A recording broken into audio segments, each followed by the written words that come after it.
Fala galerinha do YouTube, fala galera da Escola Estrela Azul no município de Machadinho do Oeste. Essa é a terceira aula de Introdução à Química para a revisão da prova de vocês do primeiro bimestre, beleza? De antemão, eu quero que você curta, compartilhe esse vídeo com seus colegas de sala de aula e não se esqueça de inscrever-se, tá ok? E ativar o sininho também, que você vai conseguir receber outros vídeos desse aí na sua timeline do seu YouTube, tá ok?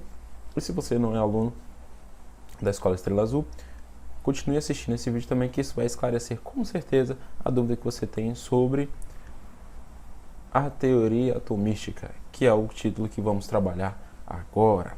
Então, vamos. Para falar sobre modelos atômicos, temos que falar o que significa átomo. Átomo nada mais é do que a palavra grega que significa aquilo que não pode ser dividido ou cortado. Como assim, né? Então, eu tenho uma matéria, essa matéria ela vai ser dividida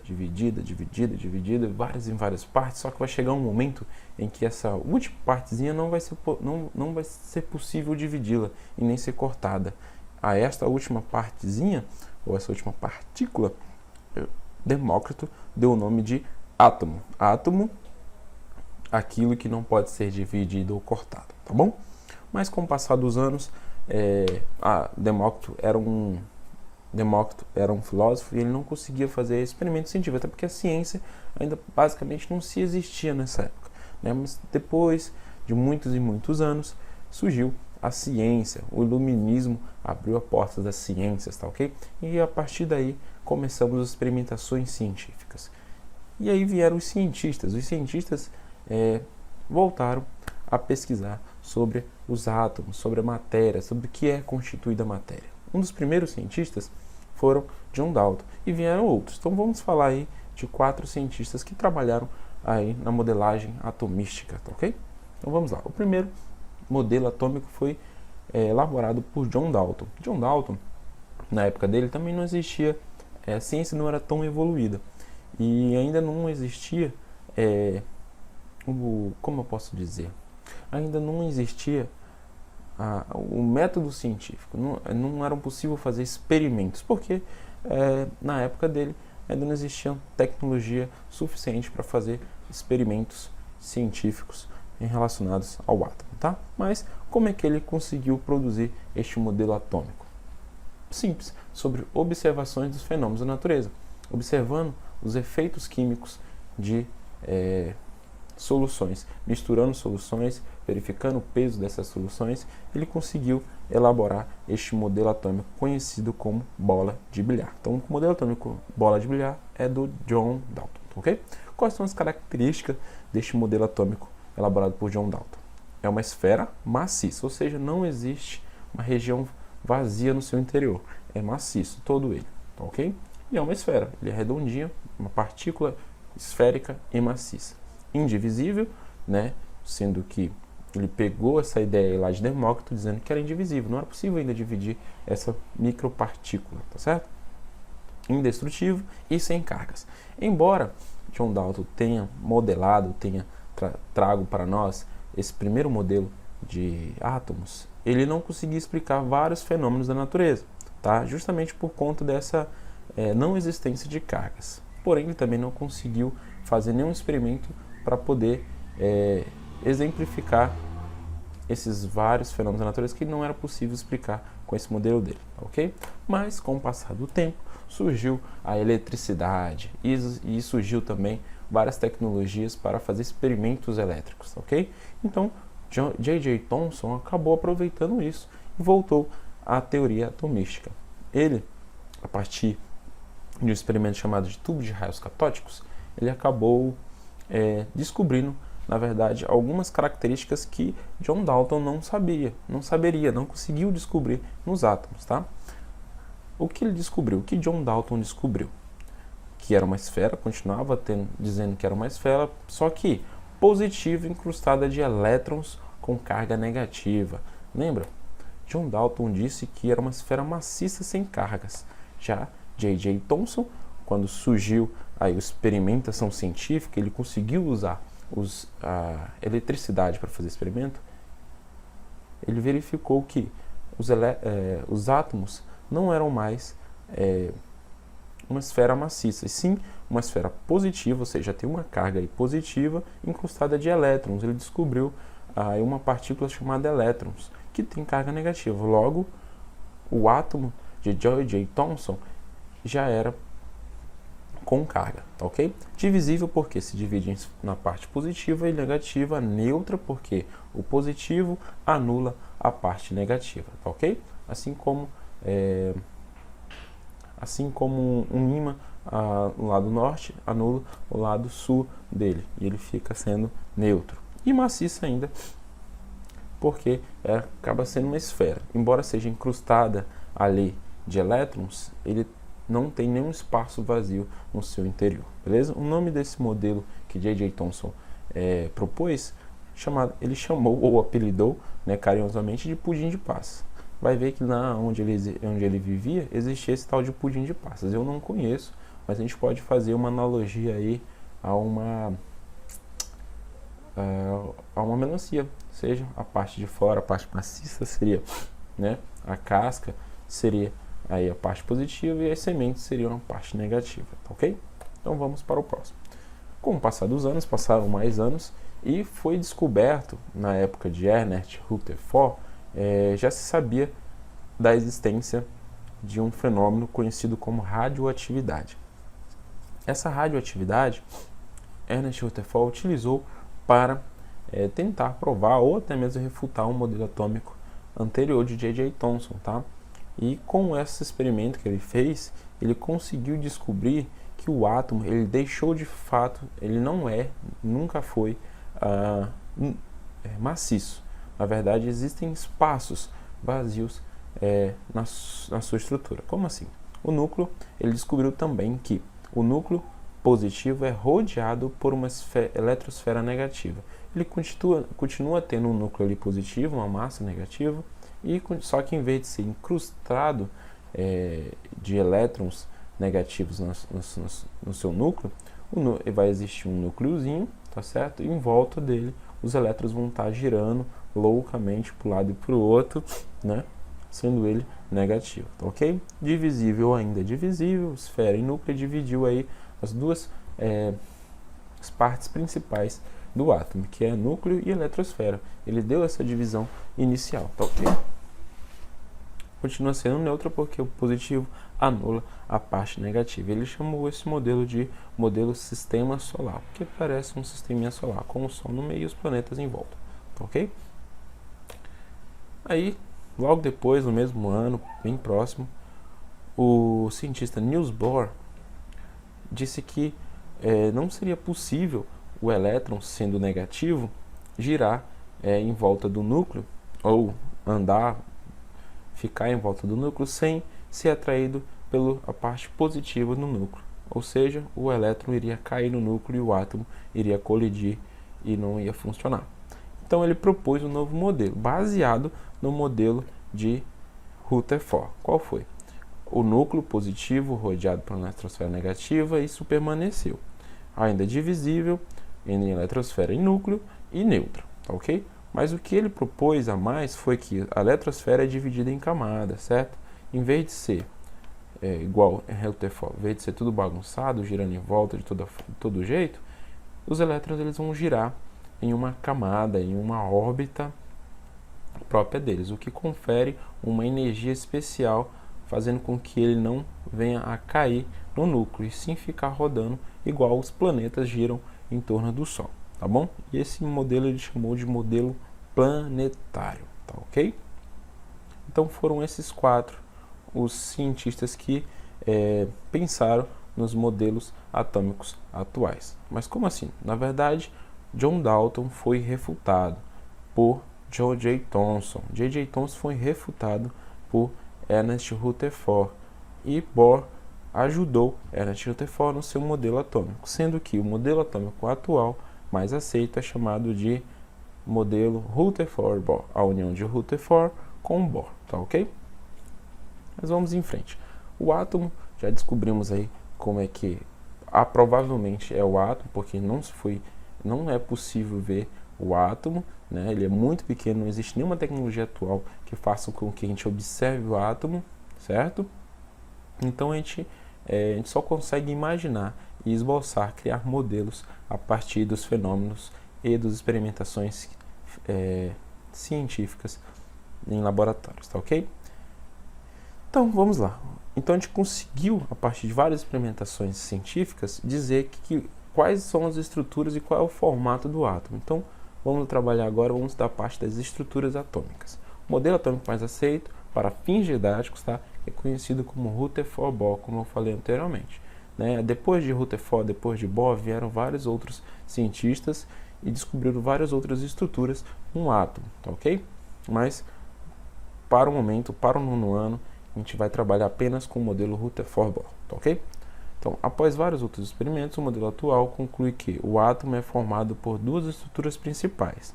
Tá? A eletrosfera, que é composta por uma partícula chamada de elétron, então o elétron está na eletrosfera, e o núcleo, que é composta por duas partículas, o próton e o nêutron, tá ok? Então o núcleo possui duas partículas, chamadas de próton e nêutron, e a eletrosfera uma partícula chamada de elétron. As duas partes principais de um átomo é a eletrosfera, que fica em volta, e o núcleo, que fica lá no meiozinho, tá? E é o núcleo que está concentrado a maior parte da massa de um átomo. Lembra que eu falei que uma propriedade geral da matéria é massa? Então a massa está contida lá no núcleo do átomo. A sua eletrosfera ela não tem peso, não tem massa. Por quê? A massa de um elétron é tão pequena que acaba sendo desconsiderada, tá ok? Mas a massa do próton e do nêutron é considerada assim. Então a gente diz que o núcleo é que possui a massa de um átomo. O volume está na sua eletrosfera, mas a massa está em seu núcleo, tá ok?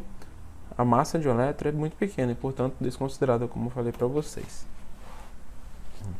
Então, falando sobre as cargas dos átomos, cargas de cada partícula do átomo. O átomo possui carga, então a gente descobriu isso, isso não mudou e não vai mudar tão cedo, tá ok?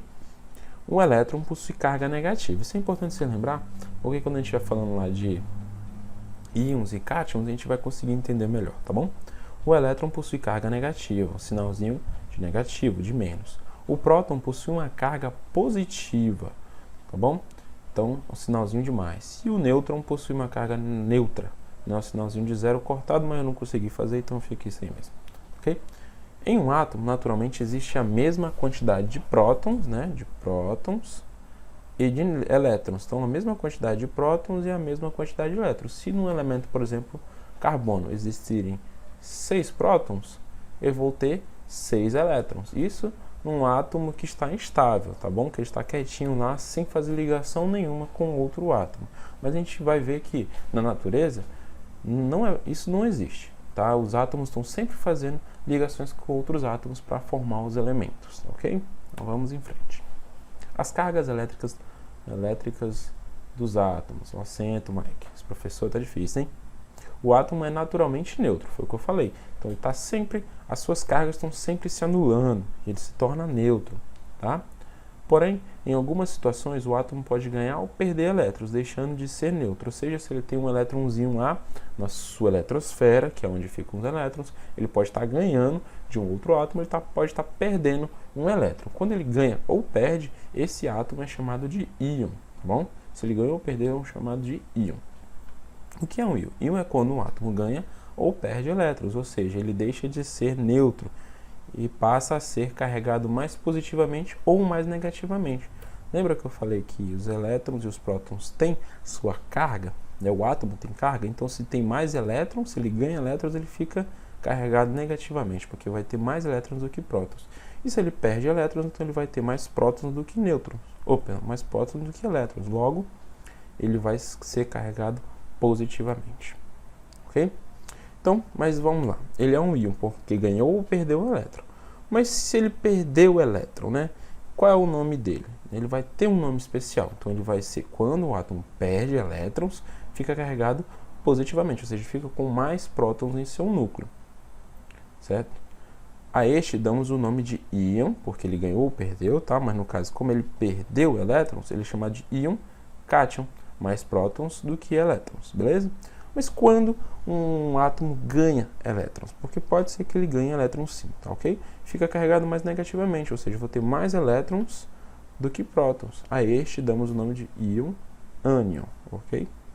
Cátion é quando o átomo perde elétron, e ânion é quando o átomo ganha elétron. Aqui um exemplo dessa modelagem. Quando isso aqui é um átomo de qualquer coisa, né? Digamos que seja um átomo de carbono aí, vamos lá. Então eu vou ter aqui 3 prótons no núcleo e 3 elétrons na sua eletrosfera. Veja, ele está perdendo um elétron por alguma força externa. Então, perdeu o elétron, ok? Está saindo da sua eletrosfera. Quando ele perde elétron, ele se torna um cátion, que é um íon, tá bom? Ele está ganhando ou perdendo, então um íon cátion, carregado positivamente, porque seu núcleo vai ter mais prótons do que elétrons na sua camada eletrosférica, tá ok? E esse carinha está ganhando um elétron. Quando ele está ganhando um elétron, ele fica mais carregado negativamente, perdão. Ele fica carregado positivamente, logo ele vai ser chamado de ânion, ok? Então vamos em frente. Número atômico ou número de massa. A gente falou um pouquinho sobre átomos, que eles formam a matéria, certo? Que tem prótons, tem nêutrons lá no seu núcleo e tem elétrons na sua eletrosfera. Mas como é que a gente diferencia um átomo, por exemplo, de carbono de um átomo de hidrogênio? Tudo é átomo, mas como é que a gente diferencia? Será que eles são iguais, são diferentes? Então vamos lá. Os átomos não são todos iguais. Sabemos que a matéria é formada por átomos, então como temos vários tipos de materiais tão diferentes? A matéria é formada por átomos. Então como é que a gente tem um ferro, a gente tem um ouro, a gente tem, sabe? Tem essas coisas tão diferentes. Simples, os átomos que os constituem são diferentes. Tá? Então cada átomo de cada tipo de material, um átomo de ouro, por exemplo, é diferente de um átomo de alumínio. Mas como podemos diferenciar átomo? Qual diferença tem nesses átomos? Diferenças. Cada átomo de diferente matéria é formado por um número diferente de prótons. Ok? A este damos um nome de número atômico. Então o número atômico é que diz qual é o átomo de que matéria, tá bom? Se aquele átomo é de plutônio, se aquele átomo é de carbono, se aquele átomo é de ouro, tá? Então o número atômico. O que é o número atômico? É a quantidade, é o número de partículas de próton que existem lá no núcleo, tá bom? Então, ó, representado pela letra Z. Então, quando a gente põe a letra Zzinha lá, quer dizer que eu estou olhando para um número atômico. Ou seja, o que identifica cada átomo de uma matéria diferente é seu número de prótons, ou número atômico, ou simplesmente a letrinha Z, beleza? E o número de massa? O que é o número de massa? Já sabemos que no núcleo de um átomo existem duas partículas básicas, o próton e o nêutron, né? Dito lá por Rutherford Ball. Onde está concentrada a maior parte da sua massa. Olha aí, número de massa, número de massa. Vamos ver. Do átomo. E a partir da soma da quantidade de próton com a quantidade de nêutrons de um átomo que sabemos qual é o seu número de massa. A gente vai saber o seu peso a partir disso? Ainda não. Isso a gente vai ver lá na frente, o seu peso de um átomo, tá? Mas o número de massa dele, a gente vai saber somando o número de prótons, que é o Zzinho lá, tá? O número atômico, e o seu N, seu número de nêutrons. Então a gente utiliza essa formulazinha aí para achar o número de massa de um átomo, tá ok? A gente vai falar agora da organização dos elétrons na eletrosfera, tá? A gente falou dos prótons, dos nêutrons lá no núcleo, né, que tem a ver o que? O número de prótons e o número de massa. Agora a gente vai falar da organização do elétron, dos elétrons na sua eletrosfera. Os elétrons, como proposto pelo modelo atômico de Rutherford Ball, estão organizadas em camadas, ou também chamada de órbitas, tá? Orbitais ou órbitas. O conjunto dessas órbitas é chamado, ou são chamadas de camadas eletrônicas, tá? Elas são formadas por camadas eletrônicas. As camadas eletrônicas possuem letras que as identificam, tá? Um átomo pode conter de 1 a 7 camadas eletrônicas. A cada camada eletrônica possui um número máximo de elétrons que o compõe. Bom, vamos ver tudo isso em um desenho. Então, um átomo, né, possui até no máximo 7 camadas eletrônicas. Cada uma dessas é uma camadinha eletrônica. Lembra que eu falei ali lá atrás que cada camadinha eletrônica dessa tem uma letra que eu represento? Então, começando pela letra K, aí vai para L, M, N, O, P, Q. Começa na K e termina aqui na ordem alfabética aí do nosso alfabeto brasileiro, tá ok? E cada camadinha dessa, ela comporta ou suporta um número máximo de um número máximo de elétrons, tá ok? Por exemplo, a camada K suporta no máximo 2 elétrons. Já a camada L suporta até 8 elétrons, M18, M32, 32, 18 e 2, tá? Alguns casos vai ser o Q igual a 8, tá bom? Novamente, ó, como você pode ver aqui, 8 e 2. É porque normalmente é 2, mas em alguns casos são 8, como no caso dos gases nobres, tá ok? E falando sobre os elementos químicos, já que a gente falou sobre os átomos, a gente vai falar sobre os elementos químicos. Os elementos químicos nada são formados por um conjunto de átomos com os mesmos números atômicos. Então, se eu tiver um átomo com número atômico 16, eu juntar vários átomos com números atômicos 16, eu vou ter um elemento químico, tá ok? Seria, ok? Existem vários tipos de elementos químicos. Para que não haja confusão, os elementos químicos foram representados com sua primeira letra de seu nome em maiúsculo. Por exemplo, o elemento químico carbono. Sua representação é a letra C, tá? E caso haja, por exemplo, um elemento químico com iniciado com a letra C também, por exemplo, o carbono começa com C, então vai ser usado o Czão. Mas foi descoberto posteriormente o cálcio. Cálcio também começa com C, então vai ser utilizada a segunda letrinha da palavra cálcio, né, só que em minúsculo, ok? Alguns elementos têm seu nome em latim, língua já extinta, porém ainda usada na ciência, tá? Exemplo, o chumbo, em latim é plumbum, tá? O símbolo é Pb, porque pega o primeiro e o segundo nomezinho ali do próprio nome, tá ok? E o elemento mercúrio, em latim, hydrargyrum, tá ok? Símbolo Hg, o H do iniciozinho e o G lá do finalzinho, beleza? Além do seu símbolo, o átomo pode ser representado com o seu número de massa ou número atômico. Nossa, faltou a C. Belezinha? Então, olha só. Aqui está a representação do elemento químico, pode ser qualquer elemento químico, por isso que eu botei XY, tá? E ele pode ser representado com um númerozinho em cima e um númerozinho embaixo. Esse númerozinho de cima sempre vai ser número de massa, tá? E o númerozinho de baixo vai ser número atômico. Porém, o número de massa ele pode estar deslocado à direita aí, tá bom? Pode ser que eles sejam representados dessa forma, tá? E existem, para finalizar esse vídeo, existem algumas semelhanças entre os átomos, tá ok? Embora eles sejam diferentes, tá? Para poder diversificar os tipos de materiais, a gente tem algumas semelhanças. Quais tipos de semelhanças são essas? São semelhanças isotópicas, por exemplo. Mesmo elemento com o mesmo número de prótons com um número de nêutrons diferentes. Como assim? Por exemplo, o isótopo de hidrogênio.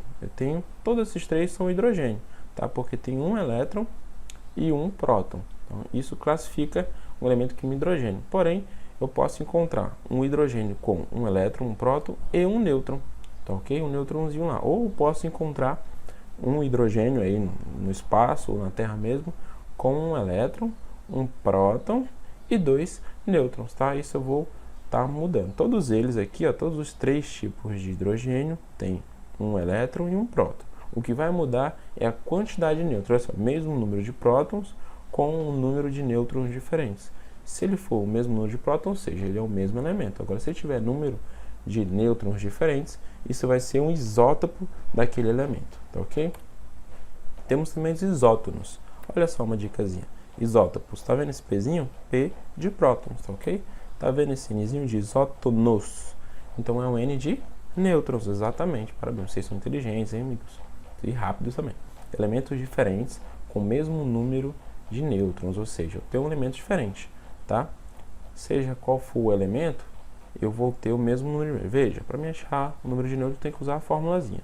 Massa, número de massa, menos o número de prótons. Então, 11 menos 5 igual a 6. Esse elemento químico, o nêutron dele, quantidade de nêutrons dele no núcleo é 6, tá?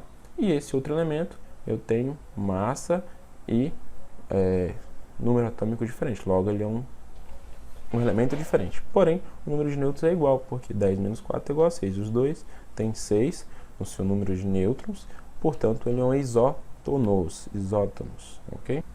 Então, temos aí quem? Os isóbaros, tá? Elementos diferentes com o mesmo número de massa, tá ok? 14, 14 é o mesmo número de massa, então são isóbaros. Olha o rosinho de isóbaros. baros, tá ok?